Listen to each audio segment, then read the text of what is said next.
Hello बच्चों, कैसे आप लोग। आज हम डिस्कस करने वाले हैं इनकम फ्रॉम हाउस प्रॉपर्टी। ठीक है बच्चों, जो ग्रेजुएशन में भी है और क्लास 12 में भी है। आज हमने एक प्रॉब्लम लेके आपको दिखाएंगे जिसमें सेल्फ ऑक्यूपाइड हाउस भी है और साथ साथ में लेट आउट प्रॉपर्टी भी है।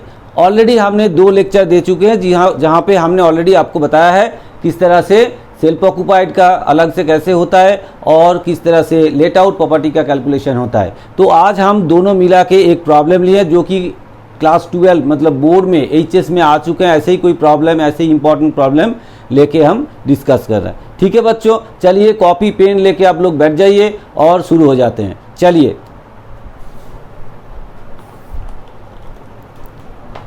तो स्ट्रक्चर हमने बना लिया। किस तरह से बनाना है आपको, इस तरह से आपको स्ट्रक्चर बनाना है और आगे जाना है, ये हमने बना लिए है। और साथ में हम एक प्रॉब्लम ले चुके हैं। आप लोग देखिए स्क्रीन पे आपको दिखाई दे रहा होगा। चलिए, क्या बोला है, पहले हम प्रॉब्लम पढ़ लेते हैं, उसके बाद आगे बढ़ते हैं धीरे धीरे करके। ठीक है बच्चों। Shri Nirmal Bose is the owner of 2 houses. Information relating to the 2 houses for the previous year 2021 to 22 are given below। आपको डिटेल्स दिया गया है। 2 हाउस है, एक है कोलकाता में और दूसरा है दिल्ली में। चलिए, हाउस नंबर 1 में यूज़ किस पर्पस में, सेल्फ रेसिडेंस है मतलब सेल्फ ऑक्यूपाइड है। और जो दूसरा हाउस है दिल्ली में उसको टेनेंट को दिया गया है रेसिडेंशियल पर्पस में मतलब टेनेंसी में है। नेक्स्ट है actual rent receive. House number 2 में 3 लाख दिया हुआ है। एक्चुअल नेट म्यूनिसिपल वैल्यू जो कि 2,70,000 हाउस 1 में, 2,70,000 हाउस 2 में भी। नेक्स्ट फेयर रेंट है 4 लाख हाउस 1 में एंड हाउस 2 में 3,40,000। इंटरेस्ट ऑन लोन हाउस 1 में 35,000 जो कि रिपेयर पर्पस में लिया गया है और हाउस 2 में 80,000 जो कि कंस्ट्रक्शन पर्पस में लिया गया है। वैकेंसी पीरियड, जरूर वैकेंसी पीरियड हाउस नंबर 2 में होना चाहिए। हाउस नंबर 1 तो खुद रहने के लिए है, वो तो पूरा ही अपने लिए है। तो वैकेंसी पीरियड जो है मतलब जिस टाइम के लिए उसने खाली था, मकान खाली था, रेंट पे नहीं था, तो वो 2 मंथ उनका घर खाली था। नेक्स्ट बोला है म्यूनिसिपल टैक्स जो कि है 10% हाउस नंबर 1 के लिए एंड हाउस नंबर 2 के लिए भी 10% है। अब देखिए नीचे और एक बात बताया गया है। In case of second house 20% of municipal tax has not been paid during the previous year 2021 to 22। ठीक है बच्चों, तो आपको क्या करना है, आपको इनकम फ्रॉम हाउस प्रॉपर्टी निकालना है। किसका, श्री निर्मल बोस का 2022-23 का। ठीक है, ये 2018 में क्लास 12 एचएस में वेस्ट बंगाल बोर्ड में आ चुके हैं। चलिए फिर सॉल्व करते हैं, देखते हैं कैसे होता है सॉल्यूशन। हम हाउस नंबर 1 पहले करेंगे, उसके बाद हाउस नंबर 2 में जाएंगे। ठीक है बच्चों, चलिए आप लोग कॉपी लेके बिल्कुल बैठ जाइए, साथ साथ में आप लोग करते रहिए क्योंकि मेरे को मिटाना है और दोबारा लिखना है, इसलिए आप लोग भी साथ साथ में लिखते जाइए। ठीक है बच्चों, चलिए पहले हम लिखेंगे house 1 self occupied. Self occupied house number 1 जो कि सेल्फ ऑक्यूपाइड हाउस प्रॉपर्टी है। चलिए, तो सेल्फ ऑक्यूपाइड हाउस प्रॉपर्टी के लिए हमने क्या बोला था, कुछ नहीं देखना है, सीधा सीधा जाना है नेट एनुअल वैल्यू में। चलिए, net annual value, net annual value under section 23(2)A। ठीक है, 23(2)A कितना नील होगा हमने बताया था। सीधा सीधा आपको क्या करना है, नील लिखना है मतलब 0 है, आपको कुछ नहीं देखना है, सीधा सीधा नील लिखना है। हमने ऑलरेडी पिछले वीडियो में बताया, जिसने वीडियो देखा नहीं प्लीज़ आप लोग वो वीडियो देख लीजिए तो आपके लिए ये चीज़ क्लियर हो जाएगा। चलिए फिर लेस डिडक्शन अंडर सेक्शन 24। क्या डिडक्शन मिलेगा इस केस में, इस केस में आपको डिडक्शन मिलेगा इंटरेस्ट ऑन लोन का। चलिए, interest on loan under section 24B। ठीक है, minimum of the following, minimum of the following. चलिए क्या क्या होगा, नंबर 1 क्या मिलेगा, actual interest on loan. Actual interest on loan क्या है, देखिए कितना बोला गया आपको, इंटरेस्ट ऑन लोन 35,000, तो 35,000, ठीक है बच्चों, ये आ गया। फिर मैक्सिमम अलाउड आपको याद रखना है, किस पर्पस में है, रिपेयर पर्पस में है, तो मैक्सिमम अलाउड कितना होना चाहिए, मैक्सिमम अलाउड अगर रिपेयर पर्पस में होता है तो मैक्सिमम अलाउड कितना होता है, 30,000 होता है, तो ये हम लिखेंगे यहाँ 30,000, ठीक है बच्चों। तो इन दोनों में से छोटा कौन है, कौन सा मिनिमम है, 35,000 और 30,000, इनमें से 30,000 मिनिमम है, जो 30,000 मिनिमम है वो आ जाएगा यहाँ। और हम क्या करेंगे, नील मतलब जीरो से 30,000 माइनस करेंगे तो क्या आएगा, 30,000 नेगेटिव हो जाएगा, तो कहाँ लिखेंगे हम, इस कलम में लिखेंगे 30,000, ये ब्रैकेट में लिखेंगे क्योंकि ये माइनस में आया हुआ है, ठीक है बच्चों, आया समझ में। चलिए इसको कॉपी कर लीजिए, फिर इसको मिटा के हम क्या करेंगे, आगे चलेंगे, ठीक है। चलिए तो ये कॉपी कर लीजिए, इसको रिमूव करके हम आगे जाएंगे, फिर आगे शुरू से शुरू करेंगे हाउस नंबर 2 का, ठीक है। फिर हम शुरू करें हाउस नंबर 2, हाउस नंबर 2 जो कि लेट आउट है, जो कि लेट आउट है मतलब किराए पे दिया हुआ है, ठीक है बच्चों। तो इस केस में क्या होगा, हमने फर्स्ट वीडियो में बताया था, आप लोग जरूर वो फर्स्ट वीडियो देख लीजिएगा, इस केस में क्या स्ट्रक्चर है, और हम अब बताएंगे आपको, धीरे धीरे करके बताते चलेंगे, और आप लोग भी थोड़ा सा फर्स्ट वीडियो देख लीजिएगा तो आपको क्लियर हो जाएगा। तो करना क्या है मेरे को, फर्स्ट क्या करना है, म्यूनिसिपल वैल्यू, जैसे म्यूनिसिपल वैल्यू। और एक बात यहाँ बोलना ज़रूरी है, क्योंकि ये जो मकान है ये दिल्ली में है, दिल्ली, कोलकाता, मुंबई, चेन्नई, ये 4 शहर में, मतलब ये मेगा सिटी में होता है, तो यहाँ नेट म्यूनिसिपल वैल्यू अगर दिया रहेगा आपको, उसको ग्रॉस करना पड़ेगा, ठीक है बच्चों। अगर नेट म्यूनिसिपल वैल्यू रहेगा तो ग्रॉस म्यूनिसिपल वैल्यू कर लेना पड़ेगा। अब देखिए प्रॉब्लम में क्या बताया गया है, आपको नेट म्यूनिसिपल वैल्यू दिया गया है 2,70,000, तो आपको करना क्या है, इसको ग्रॉस कर लेना है। तो हम क्या लिखेंगे यहाँ, gross municipal value, gross municipal value कर लेंगे। कैसे करेंगे भाई, नेट से ग्रॉस करने का क्या तरीका है, लिखेंगे हम 2,70,000 जो कि नेट है, इंटू 10/9 करना है। अब इसको याद रखना, ग्रॉस से अगर नेट से अगर ग्रॉस करना है तो आपको जो अमाउंट दिया रहेगा नेट अमाउंट, उसके साथ 10/9 मल्टीप्लाई करना है, ठीक है बच्चों। क्योंकि ये जो 2,70,000 है ये 90% है, तो 100% कितना है, तो 100% निकालने के लिए हम लोग 10/9 कर देते हैं, या 100/90 करोगे, बात एक ही है। तो इस तरह से हम ग्रॉस म्यूनिसिपल वैल्यू निकालेंगे। कितना आएगा, जरूर देखिए कितना आएगा, 3 लाख आएगा, 3 लाख आएगा। चलिए ठीक है, ये आ गया आपका 3 लाख। नेक्स्ट क्या लेना है, फेयर रेंट। फेयर रेंट देखिए प्रॉब्लम में दिया हुआ है, फेयर रेंट कितना दिया हुआ है, 3,40,000। फेयर रेंट कितना, फेयर रेंट कितना, 3,40,000, तो 3,40,000, ठीक है बच्चों। आप देखिए इन दोनों में से जो बड़ा है उसको लेना है, और साथ साथ में देखना है कि जो स्टैंडर्ड रेंट है उसके साथ भी कंपेयर करना है। कैसे करेंगे, ये 2 स्टेप में हो सकता है। ऐसा हो सकता है भाई इन दोनों में से हम बड़ा जो है वो ले लिए, उसके बाद स्टैंडर्ड रेंट दिखे, फिर कंपैरिजन करके जो छोटा है उसको हम ले सकते हैं, या तो हम यहाँ लिख देंगे भाई इन दोनों में से बड़ा लिया और subject to maximum of standard rent, हम यही करते हैं। और उसको क्या बोलेंगे, इन दोनों में से जो बड़ा है उसको हम लेंगे। अब देखिए स्टैंडर्ड रेंट है क्या यहाँ पे, प्रॉब्लम में स्टैंडर्ड रेंज नहीं बताया गया है, अगर बता देता तो हमको कंपेयर करके लेना पड़ता। तो चलिए हम लिख लेते हैं, कैसे लिखेंगे।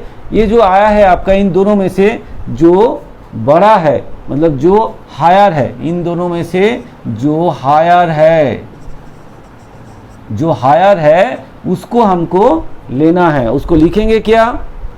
Reasonable, reasonable expected rent,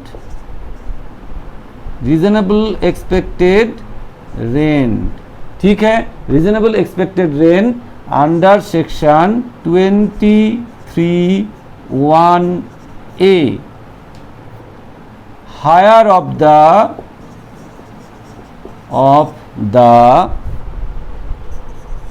above, subject to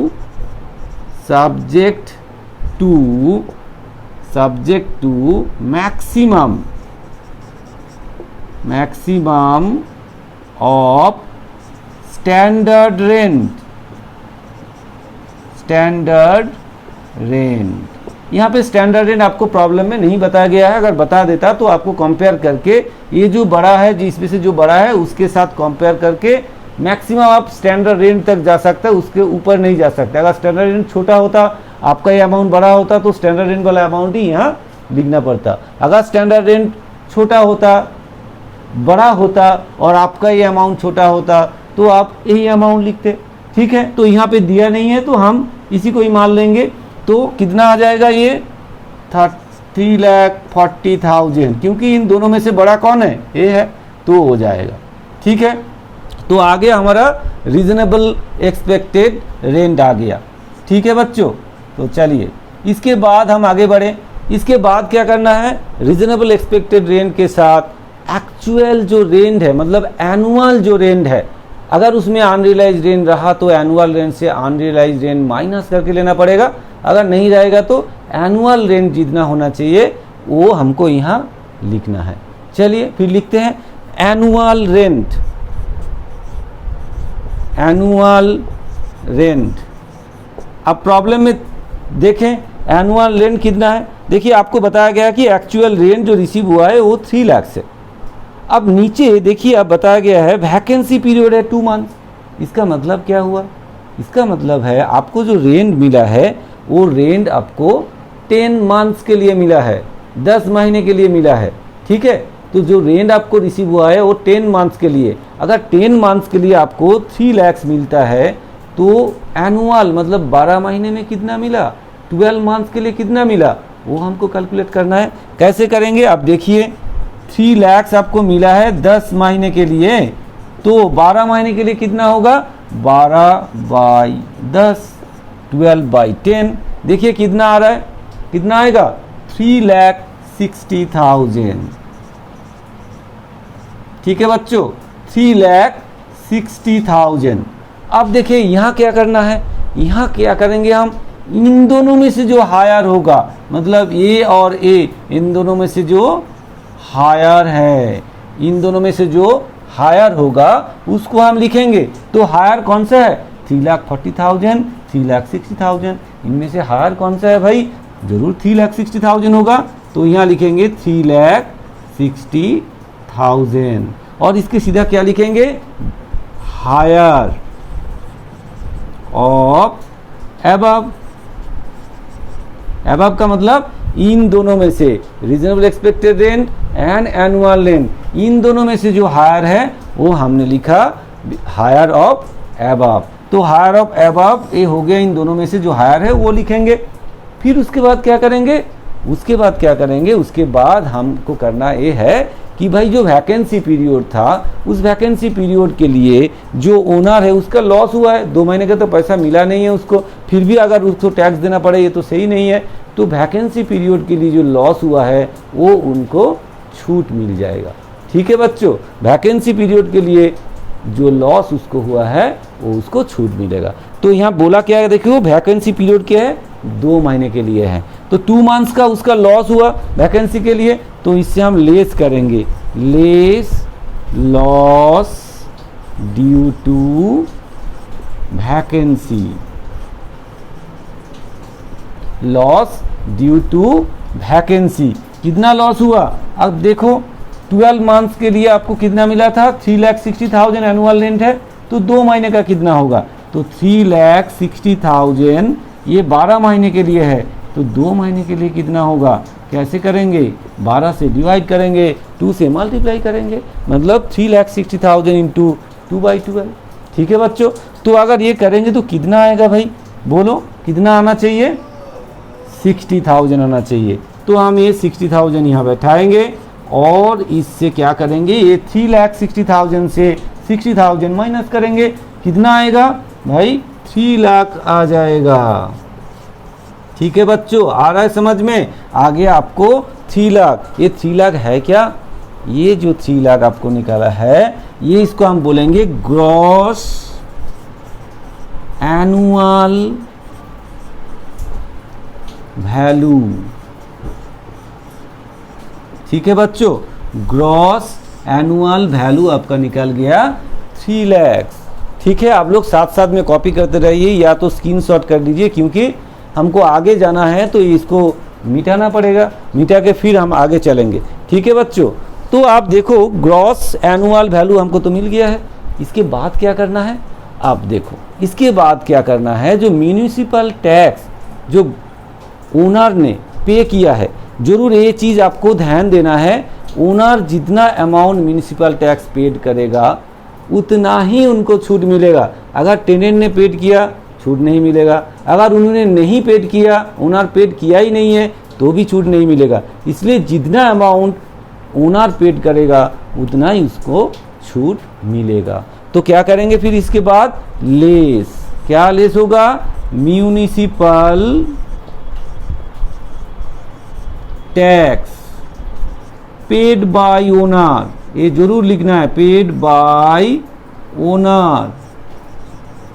भाई ओनर जितना पेड करेगा उतना ही उनको छूट मिलेगा। अब आ जाते हैं प्रॉब्लम में। अब देखो म्यूनिसिपल टैक्स कितना है, क्या बताया गया है? म्यूनिसिपल टैक्स है 10%। ठीक है, पहले ये चीज़ हम बता दें, म्यूनिसिपल टैक्स जो कैलकुलेशन होता है वो नेट म्यूनिसिपल वैल्यू के ऊपर होगा, ग्रॉस के ऊपर नहीं होगा। नेट म्यूनिसिपल वैल्यू के ऊपर म्यूनिसिपल टैक्स कैलकुलेशन होता है। तो चलिए और भी एक चीज़ हमको देखना है। यहाँ प्रॉब्लम में एक चीज़ बताया गया है, in case of second house 20% of municipal tax has not been paid during the previous year. मतलब 20% म्यूनिसिपल टैक्स पेड नहीं किया गया है। जितना म्यूनिसिपल टैक्स बनेगा उसका 80% पेड किया गया है। ठीक है, जितना म्यूनिसिपल टैक्स होगा उसका 80% पेड हुआ है, तो जितना पेड होगा उतना ही छूट मिलेगा। तो कितना मिलेगा कैलकुलेट करते हैं। यहाँ पे देखिए, फर्स्ट ऑफ ऑल 2,70,000 जो कि नेट म्यूनिसिपल वैल्यू है उसका 10% होगा, और जो निकलेगा उसका 80% होगा। क्यों भाई? इसका 10% करेंगे, जो आएगा उसका फिर 80% उसने पेड किया है, 20% अभी तक पेड नहीं किए हैं। तो कितना आएगा भाई? कैलकुलेट कर लेते हैं। फर्स्ट ऑफ ऑल 2,70,000 अगर हम इसका 10% करें तो 27,000 आएगा। फिर उसका 80% लेना है, 20% उसने पे नहीं किया, तो इंटू 80% कितना आ जाएगा? 21,600। तो ये आ गया आपका 21,600। ठीक है बच्चों, तो इससे माइनस कर देते हैं। 3 लाख माइनस 21,600 कितना आ गया? 278,400। तो ये आ गया आपका 278,400। ठीक है बच्चों, ये क्या आ गया आपका? Net annual value. ठीक है बच्चों, ये आ गया आपका नेट एनुअल वैल्यू। ठीक है, आप थोड़ा इसको स्क्रीनशॉट कर लीजिए या कॉपी कर लीजिए, फिर हम आगे चले। ठीक है बच्चों, चलिए देखिए, हमने हाउस नंबर 1 का सेल्फ ऑक्युपाइड का जितना income from house property number 1 था, ये हमने दोबारा यहाँ लिख लिया, क्योंकि एक ही बोर्ड में पूरा नहीं हो पाया। आपको नहीं लिखना है, आप तो एक ही कॉपी में सीधा करते रहेंगे।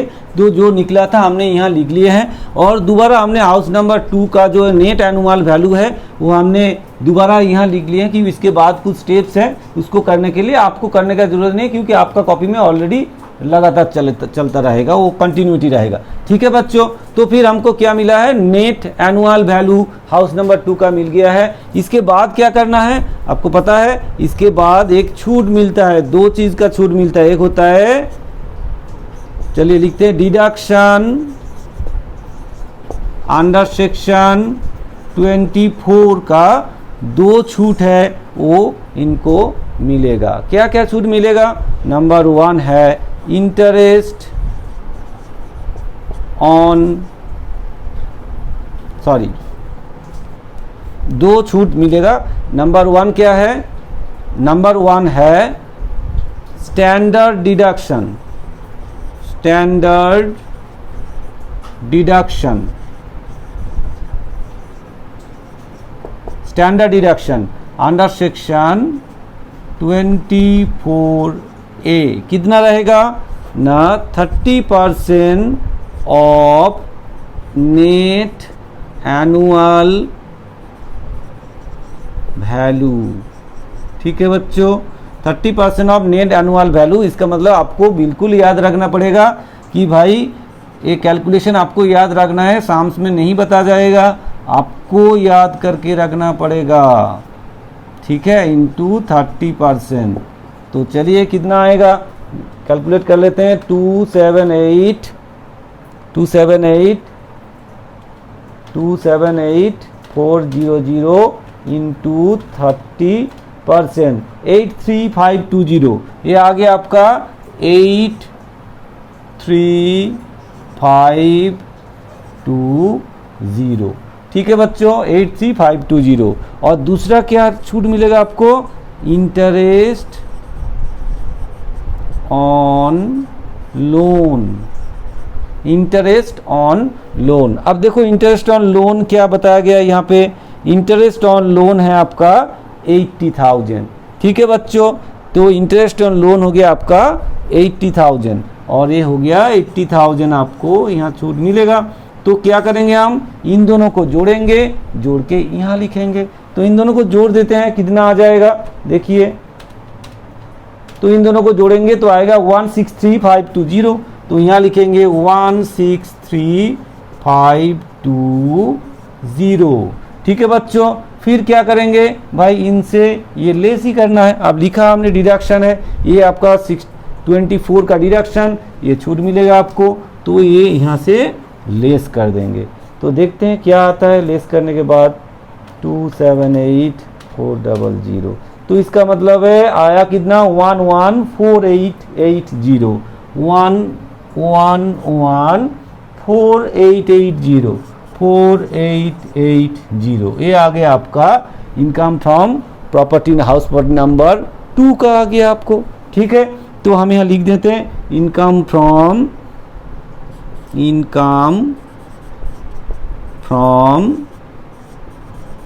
House number 2। ठीक है बच्चों, इनकम फ्रॉम हाउस नंबर 2 का आ गया ये आपका अमाउंट। अब total income from house property निकालना है, कैसे निकलेगा, total income from house property कैसे निकलेगा कि भाई दो हाउस था, एक सेल्फ ऑक्यूपाइड था और एक टेनेंट वाला था। तो इसमें देखिए लेट आउट था, तो ये और ये दोनों जोड़ना है, लेकिन इसमें से एक तो प्लस में है और एक तो माइनस में है। तो क्या करेंगे, इससे हम इसको माइनस कर देंगे। ठीक है बच्चों, इनसे हम इसको माइनस कर देंगे। तो कितना आ गया, 84880। तो आपका आ गया 84880। ये आ गया आपका total income from house property, total income from house property.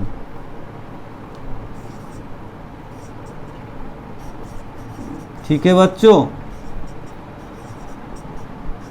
Total income from house property इस तरह से हम कैलकुलेट करेंगे। ठीक है, चलिए, ज़रूर आपको वीडियो समझ में आया है, अच्छा लगा है तो आप लोग इनको क्या करना है, इसको शेयर करना है, लाइक करना है, कमेंट्स करना है और चैनल को सब्सक्राइब करना है। ठीक है बच्चों, तो आगे और टिपिकल सम्स लेके हम आएंगे जो कि ग्रेजुएशन वाला और क्लास 12 का जो बोर्ड का जो एग्ज़ाम में बोर्ड एग्ज़ाम में जो प्रॉब्लम आ चुके हैं, टफ सम्स जो आ चुके हैं, उसको लेके हम डिस्कस करेंगे आगे जाके। ठीक है, अगले वीडियो में और कुछ सम्स ऐसे हम लेंगे और उसको सॉल्व करके आपको दिखाएंगे। तो आपको करना क्या है, वीडियो को शेयर करना है, लाइक करना है, कमेंट्स करना है और चैनल को सब्सक्राइब करना है। ठीक है बच्चों, फिर मिलते हैं नेक्स्ट वीडियो में।